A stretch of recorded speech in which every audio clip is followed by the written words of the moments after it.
Today's idea is based on a relatively simple vamp using only two chords, E and D, and our focus is going to be on how you can use melodic fills in order to spice up an otherwise quite plain chord progression. Let's take a closer look. So as I mentioned before, and as I'm sure you saw, I've got the E chord and the D chord. Actually, a lot of the time I'm actually playing a D5. Now, if you ever have a two-chord vamp that's made up of only two major chords, and that's a key, they must be major chords that are a tone or a whole step apart, as the D and the E are, right? D is a tone away from E, or a whole step away from E. That's a fairly strong clue that you might be dealing with the fourth and the fifth chords in a certain key. Now, because I know my keys quite well, I know that D is the fourth chord of A and E is the fifth chord of the key of A. Now, in terms of form, we have just one bar of E followed by one bar of D, and that just repeats. That's a cycle that just keeps repeating. So it's like this: 1, 2, 3, 4. 1, 2, 3, 4. 1, 2, 3, 4. 1, 2, 3, 4, etc. Now let's just briefly look at the rhythm of the chords that I'm playing. I'm putting an emphasis on the first beat on the E, on the and of 2, and on the and of 3. So I'm going 1, 2, and 3, and 4. 1, 2, and 3, and 4. And for the and of 2, I'm playing the first string set. I'm plucking these guys. 1, 2, and 3, and 4. I'm moving to the second string set for the and of 3. 1, 2, and 3, and 4. On the and of 4, I'm moving to the D5. 1, 2, and 3, and 4. And 1, 2, 3, 4. 1, 2, and 3, and 4. And 1, 2, 3, 4. I'm not doing too much rhythmically on that D5 or D major because I know that there's a fill coming halfway through the bar, so I don't need to worry about the rhythm for the D too much. Now, before we look at the actual fills themselves, let's have a look at where they come from.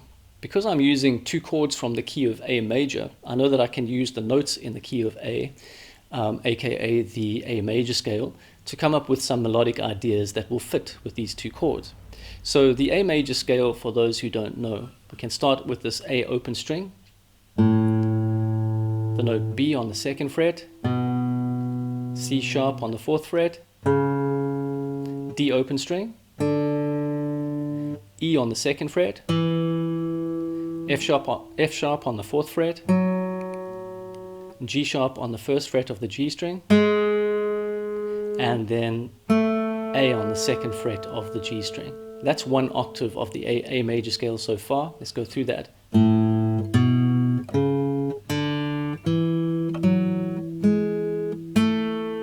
We can carry on from there, starting on this note A. We can play the A note and then either play the note B on the 4th fret or the open B. Not both, obviously, because they're both the same note. So either that or A, open B, C sharp on the 2nd fret of the B string, D on the 3rd fret, E open string, F sharp on the 2nd fret of the E string, G sharp on the 4th fret, and then end on this A on the 5th fret. So now we've got 2 octaves of the A major scale.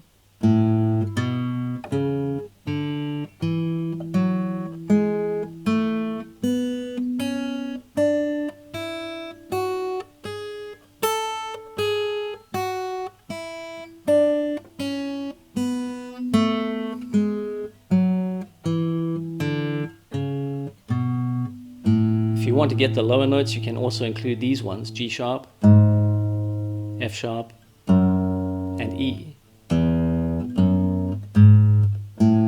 So, but we want to start the scale with this open A. Okay, so now we have a group of notes that we can draw from to be creative with forming some fills. Now I've decided that I want the fills to be on the D chord about halfway through the bar. Let's have a look at the first one in terms of what its notes are.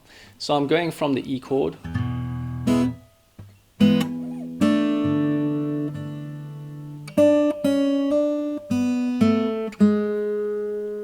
so those notes again, I'm starting on this note D, and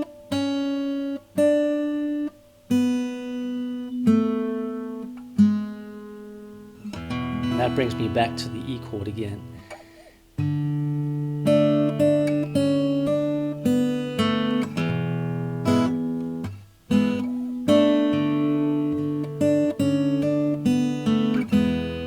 Now you could play the notes individually apart from the D chord shape, but I prefer to play them within this D chord shape because it's more efficient that way. So you could take the chord shape off and just use the single notes like this.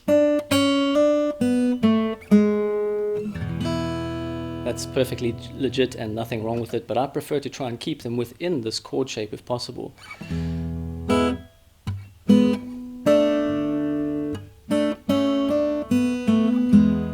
Notice that I'm using my first finger on this note and then just sliding it back into position for that E chord.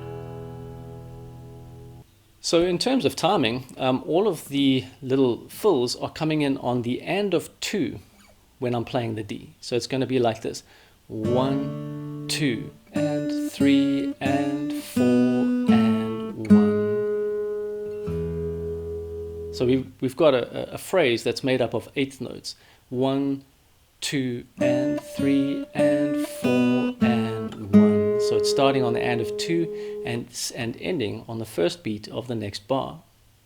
Now notice that I've chosen a chord tone in the D chord to start the phrase on, right? I'm starting on this note D, which is within the D chord. I could have chosen any note in the A major scale, of course, but it's safer to start on a chord tone of the chord that you're in. And what we want to try and do is target a chord tone of the chord that we're going to. So I started on a chord tone, moving through some notes in the key of A, ending on a chord tone for the E major chord. And that's always the safest way to try and come up with a melodic fill, because you know it's going to sound coherent. It's really going to sound good. It's going to sound like it fits, right? So once again, let's just check out those notes in time. So we're going to have 1, 2, and 3, and 4, and 1, 2, and 3, and 4, and 1. So now let's move on to the second fill, which is also starting on a chord tone in the chord D. And the chord tone is this F sharp. And the riff goes like this. Very simple when you think about it.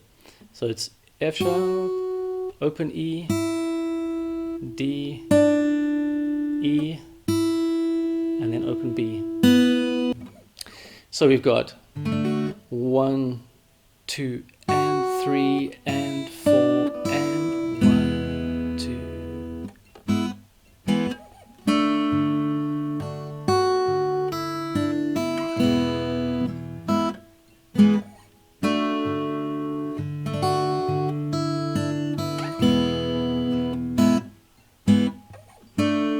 Why I'm doing these short stabs, rhythmic stabs, it kind of reminds me of a horn section, right? That's kind of what they would do. 1, 2.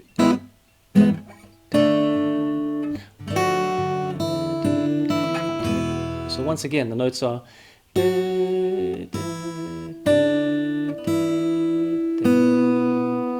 I'm keeping it all within this chord shape just to be more efficient.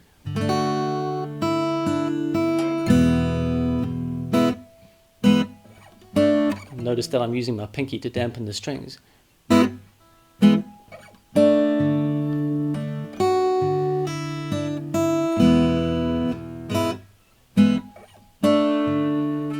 Okay, so far both fills have started on the end of 2 and they've ended on the first beat of the following bar.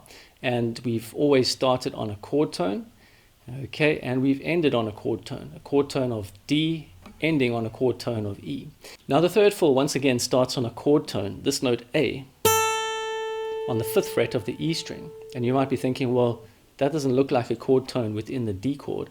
But in this chord D, we do have the note A, a lower A, but I wanted to move this note A up an octave, just for something different, right? So, I mean, if you play the D chord like this,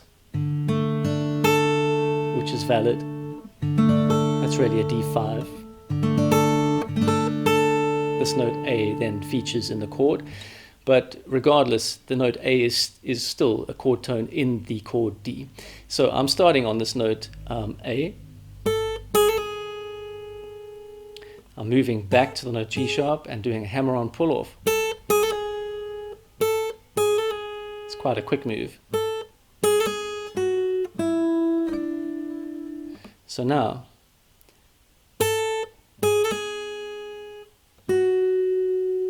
right, that's the 7th fret on the B string, 5th fret on the B string, slide down to the 3rd fret,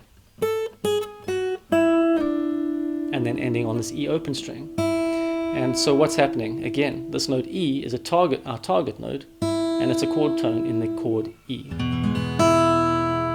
And once again, it starts on the and of 2. So it's 1, 2, and 3, and 4, and 1, 2, and 3, and 4, and 1, 1, 2, and 3, and 4, and 1. Might be a bit tricky to count and play at the same time, but just so that you can see where it comes in on the and of 2. 1, 2, and 3, and 4, and 1, 2, 3.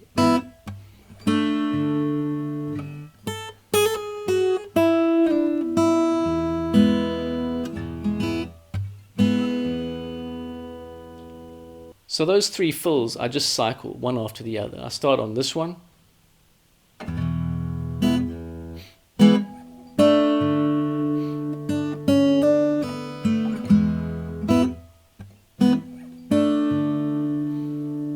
Okay, and then I move to this one.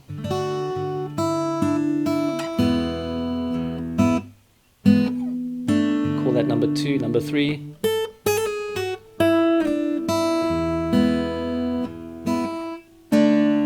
Now you might be wondering why I should have probably done this before, why I go to the B string here. For me, it just feels more natural. I could have done it like this, but for some reason this just feels easier.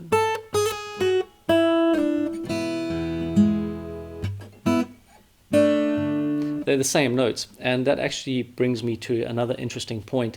I would highly recommend that you learn any scale that you're doing along the single strings.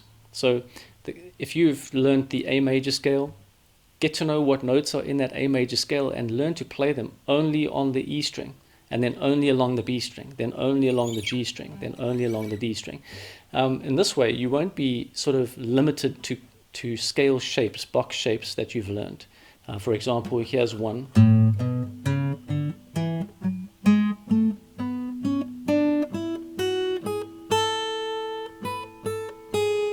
Etc. It's good to know those, but if you know the notes along the single strings, it really does free you up. It means that you can move around a lot more.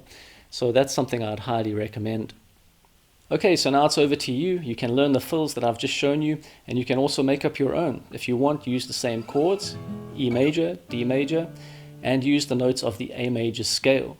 Remember, you can start on a chord tone in the D chord and move through a sequence of notes within the A major scale, ending on a target note in the E major chord. So that's all for today. I'd be interested to hear if you can play this idea, and if so, did you find it tricky or easy? Let me know in the comments, and I'll see you next time.